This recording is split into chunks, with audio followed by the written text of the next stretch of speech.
हरियाणा की मनोहर लाल खट्टर सरकार शिक्षा और स्कूलों के मामले में अब बिल्कुल पूरी तरह से बेशर्म हो चुकी है।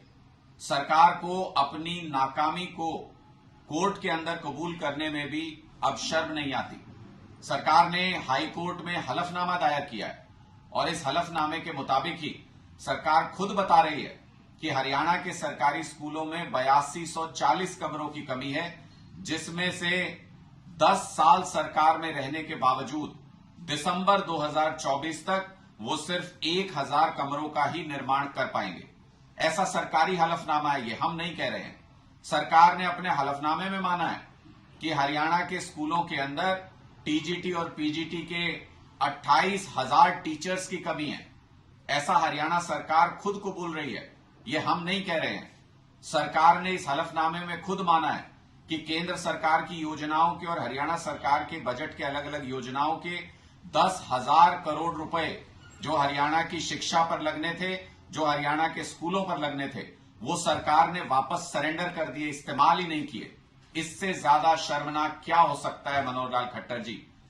हरियाणा के बच्चे अच्छी शिक्षा के लिए दर दर भटक रहे हैं, प्राइवेट स्कूलों में लुटने को मजबूर हैं, लेकिन उसके बावजूद हरियाणा के सरकारी स्कूलों में गरीब बच्चों के खिलाफ आपकी साजिशें लगातार चल रही हैं। न बिजली पानी की व्यवस्था सही है, न टॉयलेट की व्यवस्था सही है, न टीचर्स स्कूलों के अंदर हैं, न कमरे बने हुए हैं, न बेंचेस हैं स्कूलों के अंदर। किस तरह की व्यवस्था बनाना चाहते हैं, किस तरह के स्कूल हरियाणा के बच्चों को देना चाहते हैं कि 5 लाख रुपए का फाइन हाईकोर्ट ने कुछ दिन पहले हरियाणा सरकार पर लगाया था इन सब नाकामियों की वजह से, और कहा था कि हलफनामा दायर करें कि कब तक सरकार ये काम कर पाएगी और क्या असली स्थिति है।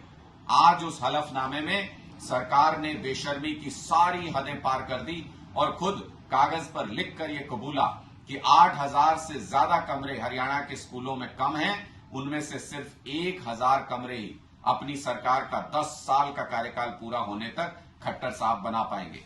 कबूला सरकार ने खुद कि पीजीटी और टीजीटी के 28,000 टीचर्स की कमी है। कबूला सरकार ने खुद कि हरियाणा के सरकारी स्कूलों में शिक्षा व्यवस्था बदहाल है, बुरी हालत है। इसका मतलब खट्टर सरकार की, बीजेपी सरकार की नीयत नहीं है हरियाणा के सरकारी स्कूलों को ठीक करने की। इसलिए हलफनामे में भी ये सारी नाकामियां कबूल करने में भारतीय जनता पार्टी की सरकार को कोई शर्म नहीं है।